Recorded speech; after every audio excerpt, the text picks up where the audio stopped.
नमस्कार दोस्तों, स्वागत है आप सबका भद्रा इस अकेडमी में। दोस्तों आज का डेट है 11 जुलाई 2022 एंड डेली के करंट अफेयर्स के हमारे sources Assam Tribune and different other national dailies होने वाले हैं, जिसका पीडीएफ का लिंक नीचे डिस्क्रिप्शन सेक्शन में तो लगा ही दिया जाएगा। बट साथ ही साथ अगर आपको एडमिशन्स लेना है भद्रा इस अकेडमी में तो आप इन नंबर्स पे भी डायरेक्टली कॉन्टैक्ट कर सकते हैं for any sort of information.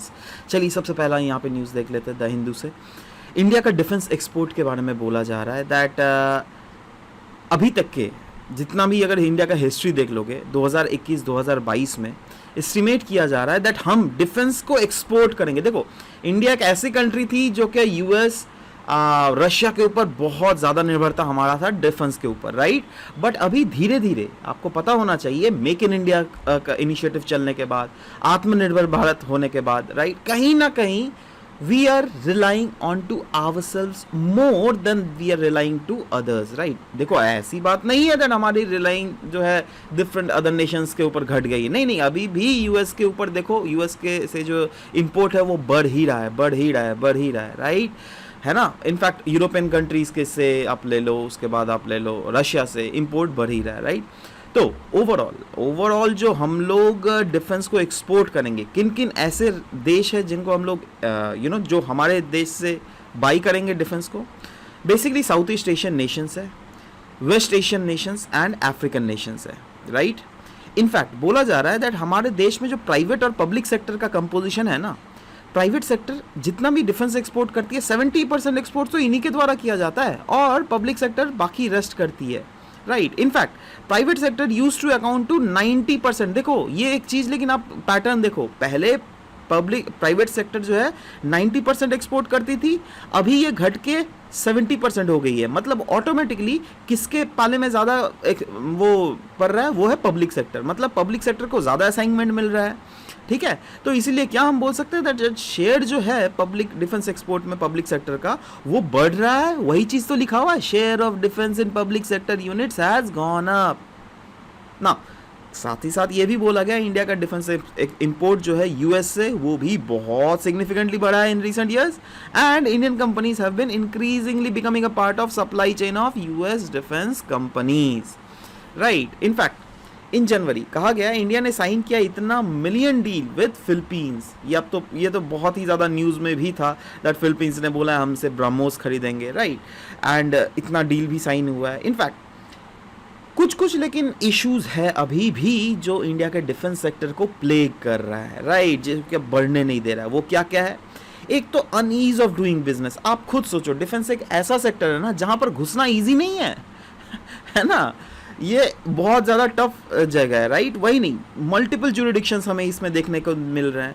Quality में कहीं ना कहीं ऐसा एलिगेशंस लग रहे हैं दैट अभी भी वेस्टर्न वर्ल्ड्स के तहत उनके लेवल ऑफ क्वालिटी हम लोग मैच नहीं कर पा रहे हैं। There is lack in R&D, research and development में बहुत कमी है, स्किल्स में बहुत ज़्यादा कमी है, जेस्टेशन पीरियड बहुत लंबा है। जेस्टेशन पीरियड मतलब वो जो बनाने वाला पीरियड है ना कोई भी डिफेंस इक्विपमेंट का, वो बहुत लंबा है, राइट। तो ये सब कुछ रीजंस है जिसके कारण हमारी जो डिफेंस सेक्टर और भी, मतलब अगर ये सब नहीं रहता ना, अगर ये सब स्मूथ होता तो शायद और भी ज़्यादा अच्छे से फलती फूलती है हमारी डिफेंस सेक्टर। एनीवेज नेक्स्ट देख लेते हो दोस्तों, पीएम गति शक्ति के बारे में न्यूज़ था। क्यों न्यूज़ था? क्योंकि states have been onboarded for the real time project coordination and collective decision making in PM Gati Shakti scheme.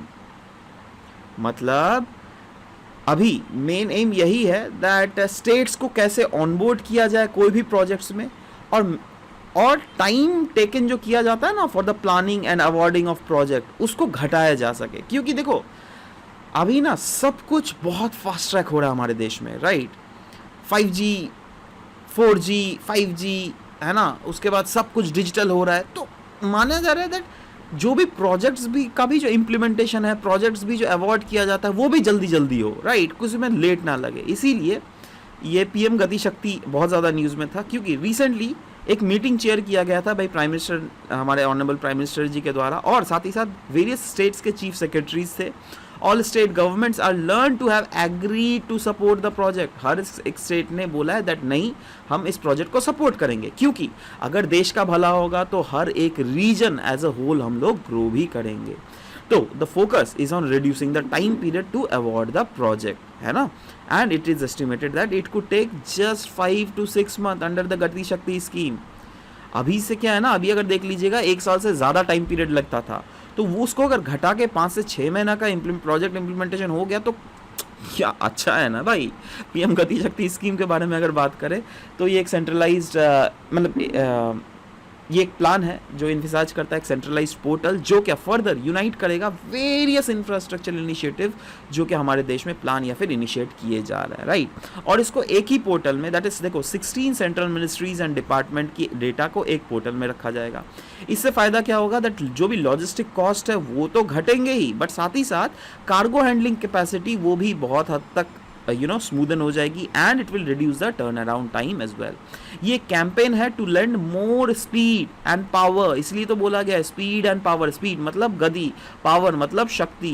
तो हर एक प्रोजेक्ट्स को बोला जा रहा है गति, दैट इज फास्ट ट्रैक किया जाए और ज़्यादा पावर उसको मिले, राइट, जिससे कनेक्ट किया जा सके all the central departments in one platform. And this way the infrastructure scheme of various ministries and state governments will be designed and executed with a common vision. Next दोस्तों, परिमाण portal के बारे में हम लोग यहाँ पे देखने वाले हैं। नाउ परिमाण पोर्टल क्यों न्यूज़ में था, क्योंकि पहले बात तो बता दे रहा हूँ, ये एक दिल्ली एनसीआर रीजन का एक जियो पोर्टल है जिसका नाम है परिमाण, जिसका फुल फॉर्म है portal for analytical regional information and mapping of NCR, ठीक है। इसको लॉन्च किया गया था अगस्त 2021 में by national capital region planning board और union ministry of housing and urban affairs के द्वारा, राइट। और देखो लॉन्च कब किया गया था, अगस्त 2021, बट तब क्या ये पब्लिक के लिए ओपन किया गया था, नहीं, बट अब ही ये पब्लिक के लिए भी ओपन कर दिया गया है, राइट। नाउ इसके बारे में थोड़ा देखें, इसका फुल फॉर्म तो हमने देख ही लिया क्या है। डेवलपमेंट, इसको डेवलप किया गया है through national information centre, initially for the use by NCR participating states and office of national capital region planning board, right. ये एक रोबस्ट सिस्टम है जो कि फैसिलिटेट करता है better sub regional as well as local planning, और ये contain करता है various layer collected from authentic sources as well, right.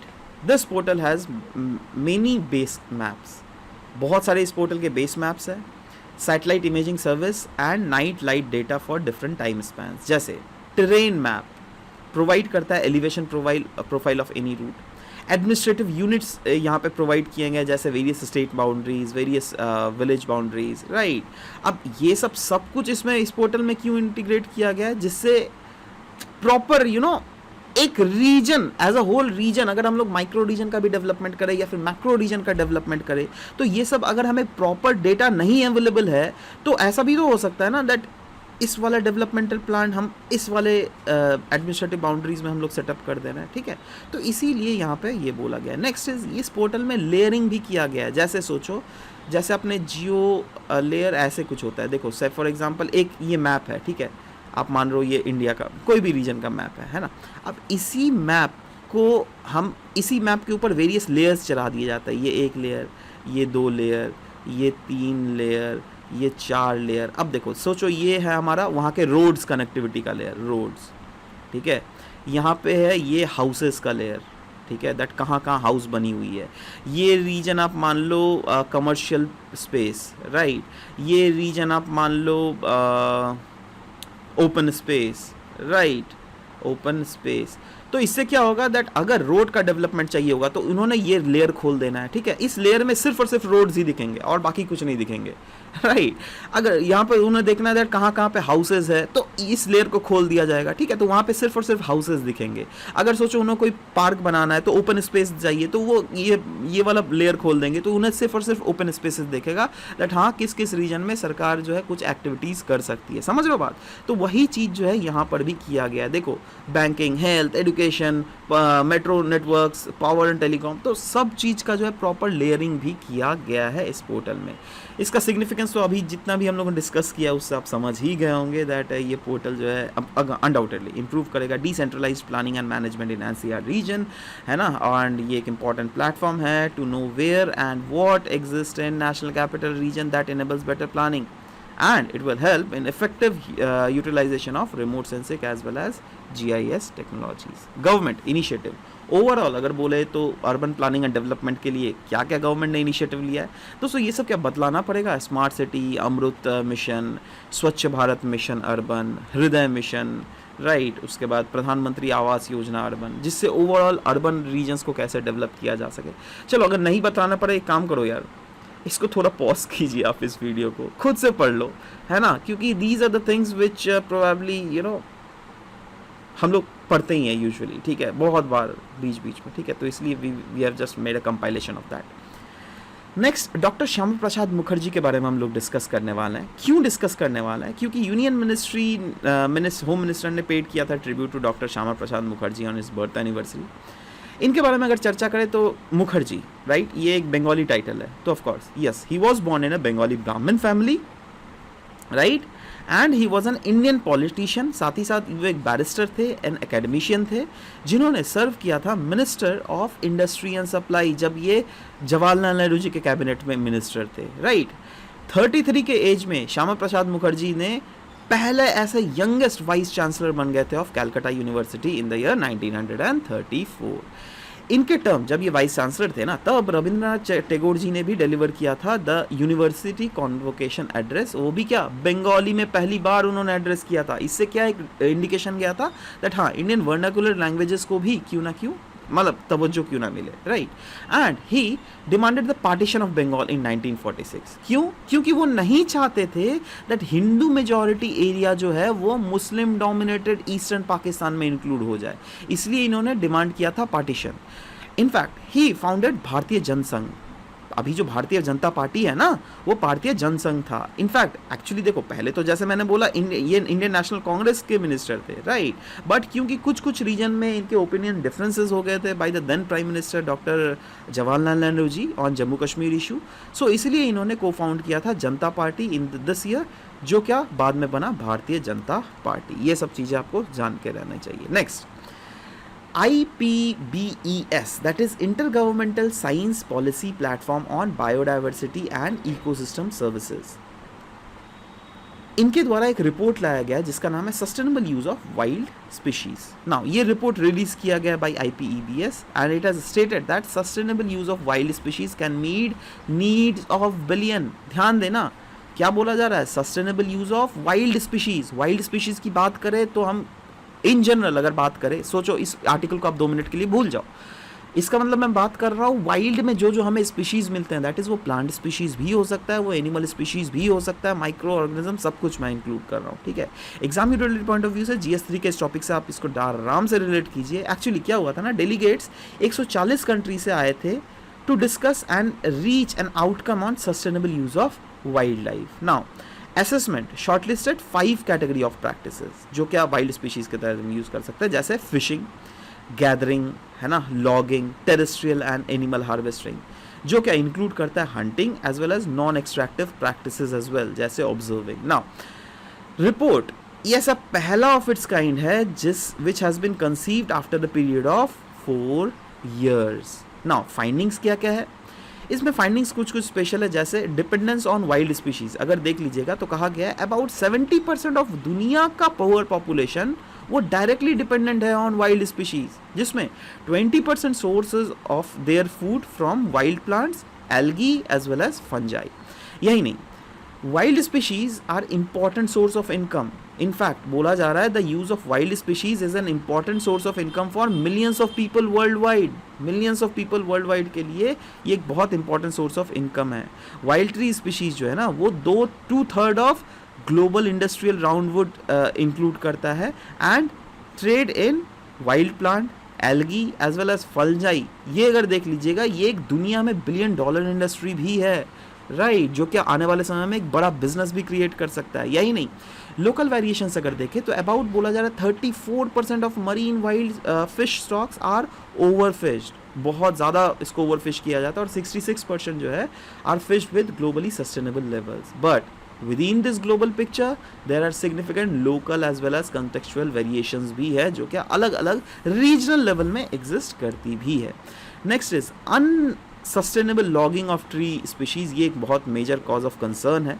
Actually बोला जा रहा है that survival of estimated 12% of the wild tree species is threatened by unsustainable logging. Right. Unsustainable logging, देखो sustainable logging मतलब हम ये इंश्योर करते हैं ना दैट अभी उसको अगर काट रहे हैं बेसिकली तो उसको उगा भी दिया जा सके जिससे फ्यूचर में वो बढ़ भी सके, राइट। बट अनसस्टेनेबल वे मतलब उसको ऐसे एक्सट्रैक्ट करो जिससे उसका फ्यूचर में रिकवरी ना हो ज़्यादा, समझ रहे हो, ये होगा अनसस्टेनेबल, ठीक है। तो वही चीज़ बोला जा रहा है that unsustainable gathering is one of the main threats of several plant groups notably cacti, है ना, cycads and orchids. Unsustainable hunting has become identified as a threat of इतना वाइल्ड मैमल स्पीशीज़। मैंने बोला ना दैट इसमें सिर्फ plant species ही नहीं, in fact animal species भी इंक्लूड करेंगे, तो वहाँ पर अनसस्टेनेबल हंटिंग का भी एक आस्पेक्ट ज़रूर लाया गया है। नेक्स्ट दोस्तों, एमएसएमईज़ के बारे में यहाँ पे डिस्कस की गई थी द हिंदू में। एक्चुअली GS3 के इकोनॉमी पर्सपेक्टिव से आप इसको आराम से इंक्लूड कर सकते हैं। एक बहुत बड़ा कंसर्न देखा जा रहा है एमएसएमई में। देखो MSME, micro small medium enterprises, ये एक वैसा सेक्टर है ना जो क्या मेजर एम्प्लॉयमेंट जनरेशन तो प्रोवाइड करती ही है, बट इससे जो एक्सपोर्ट भी होता है ना हमारे देश से, वो बहुत एक मेजर चंक ऑफ एक्सपोर्ट किया जाता है, राइट। बट इस इंडस्ट्रीज में एक बहुत ही घातक आप बोल सकते हैं एक्टिविटीज़ हो रही है जिससे क्या ये इंडस्ट्री ज़्यादा डेवलप नहीं कर पा रही है। और वो क्या है, मैं उसको आपको एक एग्जांपल देके समझाना चाहता हूँ।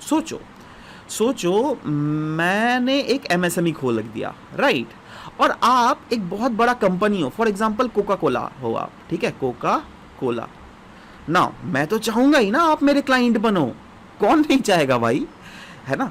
तो मैं बोलूँगा दैट सर मैं आपका बोतल बना दूंगा, आप मुझे असाइनमेंट दे दो, राइट। तो आप बोलोगे कितने रुपए में बोतल बनाओगे भाई बताओ, है ना, क्योंकि आपका दूसरा क्लाइंट 2 रुपये में बोतल बना रहा था। मैं बोलूँगा मैं आपको 1 रुपये 95 पैसे में बना दूंगा ना।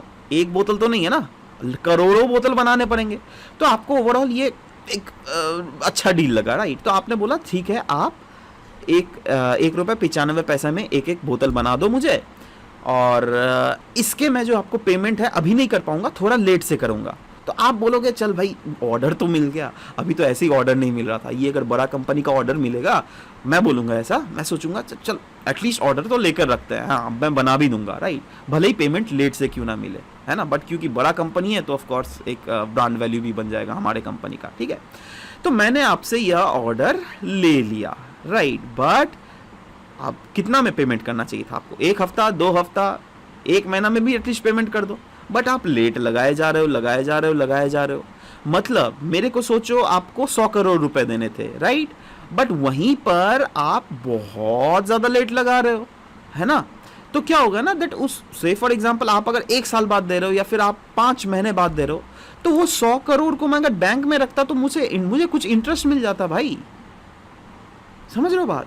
तो वो चीज़ तो नहीं मिल पा रहा है ना। तो इसी टाइप का प्रॉब्लम हमें एमएसएमई सेक्टर में देखा जा रहा है, जहां पर एक नॉर्म सेट किए जा रहे हैं by buyers who are often big companies या फिर पब्लिक सेक्टर यूनिट्स, है ना। इनफैक्ट बोला जा रहा है इस टाइप के इंसिडेंट्स, जो उधारी वाला इंसिडेंट है ना, इसके कारण payment worth ₹6.3 to 10.7 lakh crore rupees. आप सोच पा रहे हो 1 करोड़ कितना बड़ा अमाउंट होता है, और यहाँ पे बोला जा रहा है 6 से 10 लाख करोड़, लाख उसके बाद करोड़ भी ऐड किया गया इसमें, है ना। सोचो ये बहुत ह्यूज अमाउंट है, और वो अमाउंट अगर प्रॉपर टाइमली एमएसएमईज को नहीं मिलता है तो आप बोलो वो कैसे ग्रो करेंगे, है ना। इनफैक्ट बोला गया है एमएसएमई मतलब micro small medium enterprise. Micro मतलब छोटा हुआ, स्मॉल मतलब थोड़ा बड़ा हुआ, मीडियम मतलब और भी थोड़ा बड़ा हुआ, बिग मतलब और भी ज्यादा बड़ा होता है, राइट। तो देखो माइक्रो मतलब बहुत छोटा हुआ, मतलब बहुत छोटा बिजनेस,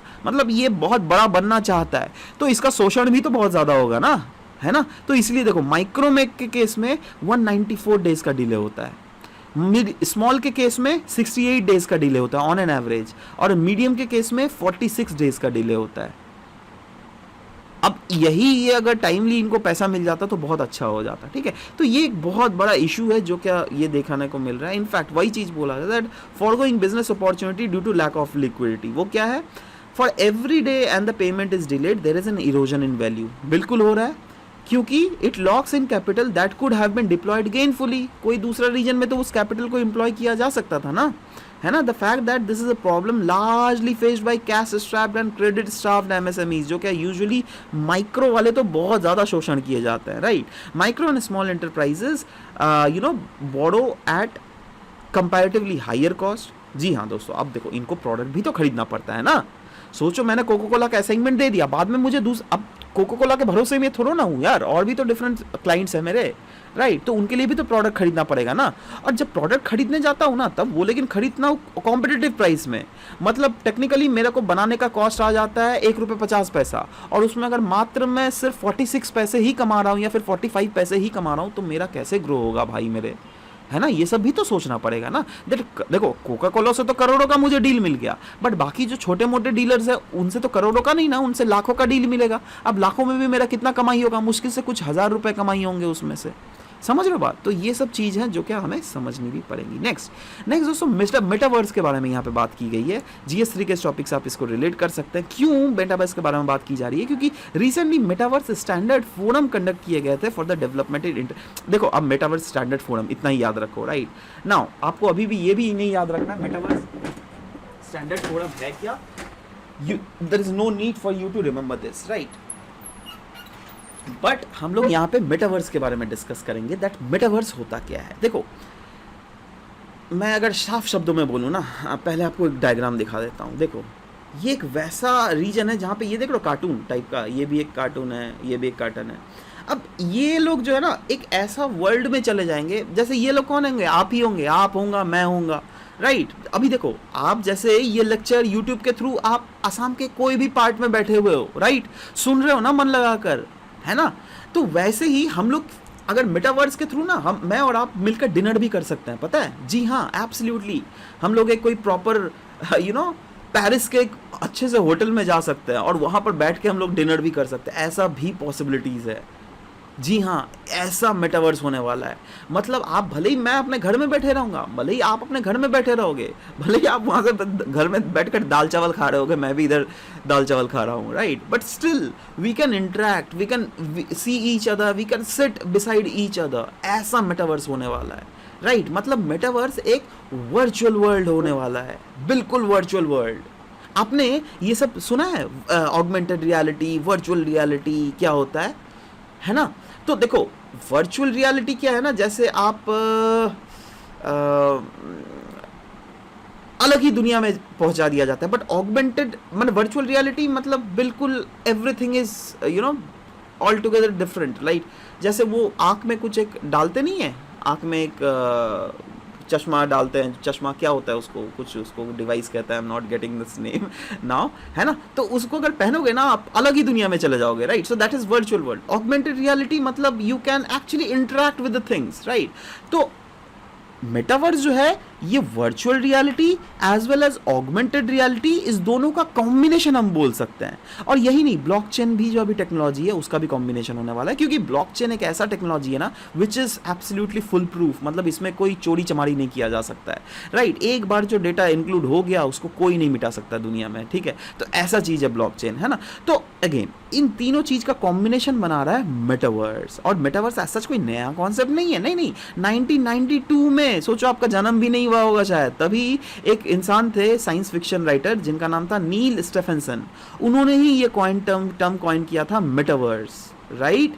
और अभी तो जैसे जब से फेसबुक ने इस मेटावर्स को प्रमोट किया तब से तो आप देख ही रहे होंगे दैट मेटावर्स किस कितना इसका भाव बढ़ गया, right. So anyways metaverse, this is what metaverse is, right.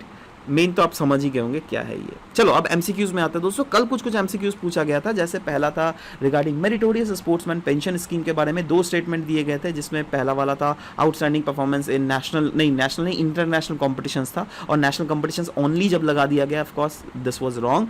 दूसरा scheme is want to attract and retain the best sporting talent, absolutely ये बिल्कुल सही था, तो इसलिए B will be the correct answer for the very first question. Second question ऐसा पूछा गया था रिगार्डिंग यूनेस्को के बारे में, कौन सा करेक्ट नहीं है, तो सब कुछ ही करेक्ट था, but United state is not a permanent member of UNESCO, right। इन्होंने इजराइल के चलते they have also come out of UNESCO, right। तो anyways B is the correct answer in this case, क्योंकि यहाँ पे नॉट करेक्ट पूछा गया है, राइट।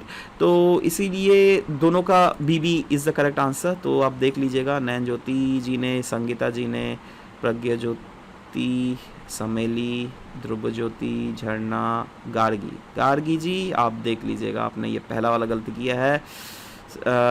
पल्लव, मोप्रान, हसल बसल, आनंद अब्दुल, चलो सब ने सही यहाँ पे किया है। हाँ, भगवत जी ने पूछ रहे हैं sir how much is admission fees. अरे भाई अच्छा चलो, ऑनलाइन ऑलरेडी हमारे टीम से आपको रिप्लाई आ गया होगा, है ना। You can contact directly the team, you can contact on to these numbers और of course you can take admissions, right. And चलो आज का क्वेश्चन देख लेते हैं, ठीक है। आज का क्वेश्चन है रिगार्डिंग परिमाण पोर्टल। ये एक जियो पोर्टल है for Delhi NCR region and it is a robust system जो कि फैसिलिटेट करेगा sub regional as well as local planning in and around the region. तो आपको बताना है कौन सा यहाँ पे करेक्ट स्टेटमेंट है, 1 only, 2 only, both 1 and 2, neither 1 nor 2। दूसरा क्वेश्चन देख लेते हैं, which statement among the following regarding doctor Shyama Prasad Mukherjee is और आर नॉट करेक्ट। पहला है he became the youngest vice chancellor of Calcutta university, he demanded the partition of Bengal in 1946, he served as Ministry of Foreign Affairs in Prime Minister Jawaharlal Nehru's cabinet, और चौथा है he co-founded Janata party in the year इतना which later became the Bharatiya Janata party. नीचे comment section में जरूर से answer लिखिएगा। Next, आहा ये दोस्तों कल वाला क्वेश्चन का, चलो कोई बात नहीं, चलो चलो चलो कोई बात नहीं, एक काम कीजिए ना दोस्तों, ये कल का बेसिकली मैंने दिया हुआ था, है ना।